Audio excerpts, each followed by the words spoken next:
Hi, thanks for stopping by Pete's Garage. This 60-second tip is about how to know when it's time to change your brake fluid.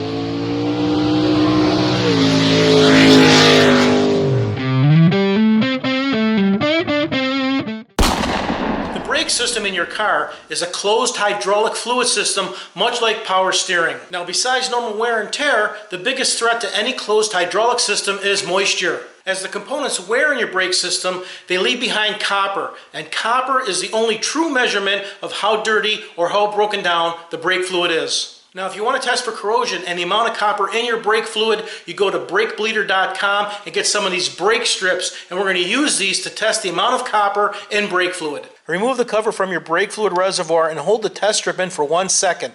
Then hold it up to the package to compare colors. The darker the color purple, the more copper is present, indicating service may be required. A couple of these brake strips are only $9, and it's a great way to really tell if your fluid needs to be changed. The brake fluid on that vehicle is over 5 years old, and it was still in great condition. Now, if you find yourself needing to have your brake fluid changed, don't spend over $100, and don't let anybody tell you it needs to be done simply because it's dirty. That's your 60-second tip. Thanks for stopping by Pete's Garage.